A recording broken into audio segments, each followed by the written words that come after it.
দুর্নীতির মাধ্যমে বিদেশে পাচার হওয়া অর্থ ফিরিয়ে এনে ফ্যামিলি ও কৃষক কার্ডের মাধ্যমে জনগণের কাছে পৌঁছে দেওয়া হবে বলে জানিয়েছেন প্রধানমন্ত্রী তারেক রহমান। দুপুরে বগুড়ায় ফ্যামিলি কার্ড বিতরণ অনুষ্ঠানে তিনি কথা বলেন। এর আগে জেলা আইনজীবী সমিতির ভবন উদ্বোধন করেন। সরকার প্রধান বলেন, ন্যায় বিচার প্রতিষ্ঠা হলে বন্ধ হবে মব কালচার। প্রধানমন্ত্রীর সারাদিনের কর্মব্যস্ততার খবর জানাচ্ছেন সহকর্মী নামিরা আহমেদ। প্রধানমন্ত্রী দায়িত্ব নেয়ার পর তারেক রহমানের প্রথম বগুড়া সফর। তখন মাত্র ভোরের আলো ফুটেছে।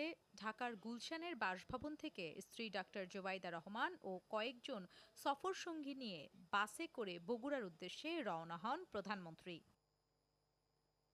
প্রধানমন্ত্রী যাবেন আগে থেকে এ খবর পেয়ে পথে পথে জড়ো হন দলের নেতাকর্মী ও সমর্থকরা। এ সময় হাত নেড়ে তাদের শুভেচ্ছার জবাব দেন তারেক রহমান।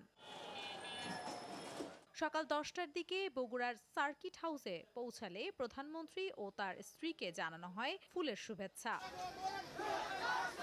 এরপর কর্মব্যস্ত দিনের শুরুতে সকাল 11টায় বগুড়া জেলায় আইনজীবী সমিতির নবনির্মিত ভবনের উদ্বোধন ও বগুড়া সহ 7 জেলায় ই-বেইল বন্ড সিস্টেমের উদ্বোধন করেন প্রধানমন্ত্রী। এ সময় প্রধানমন্ত্রী বলেন, রাষ্ট্র ও সমাজের ন্যায় বিচার প্রতিষ্ঠায় বর্তমান সরকার বদ্ধপরিকর। আইন বিভাগ, শাসন বিভাগ ও বিচার বিভাগ এই তিনটির মধ্যে সমন্বয় করে দেশে ন্যায় শাসন প্রতিষ্ঠা করা গেলে নাগরিকদের গণতান্ত্রিক অধিকারের সুফল মিলবে। দুপুর 12টায় বগুড়া সিটি কর্পোরেশনের ফলক উন্মোচন করেন তারেক রহমান।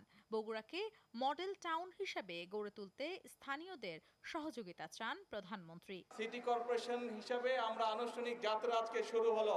আমরা সবসময় আপনারা বলেন যে বগুড়া শহরকে একটা মডেল টাউন হিসেবে গড়ে তুলবেন, কিন্তু মডেল টাউন করতে গেলে তো শুধু সরকার একা পারবে না। এলাকার মানুষ, শহরের মানুষ যদি চেষ্টা না করে, শহরের মানুষ যদি একসাথে কাজ না করে, তাহলে তো সম্ভব না রে ভাই। দুর্নীতির মাধ্যমে বিদেশে পাচার হওয়া অর্থ দেশে ফিরিয়ে এনে ফ্যামিলি ও কৃষক কার্ডের মাধ্যমে জনগণের কাছে তাদের অধিকার ফিরিয়ে দেয়া হবে বলে জানিয়েছেন প্রধানমন্ত্রী তারেক রহমান। লক্ষ কোটি টাকা পাচার হয়ে গিয়েছে। আমরা এই দুর্নীতিটাকে রোধ করতে চাই, কারণ এটা জনগণের টাকা। সেই টাকা দিয়ে আমরা ফ্যামিলি কার্ড করব ইনশাল্লাহ, সেই টাকা দিয়ে আমরা কৃষক কার্ড করব ইনশাল্লাহ।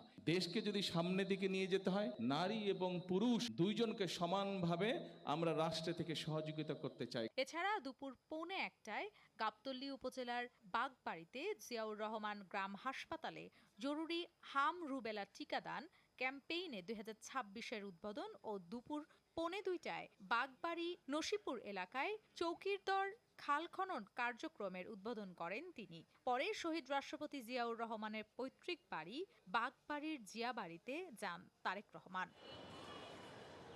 Namira Ahmed, desk report, channel 9।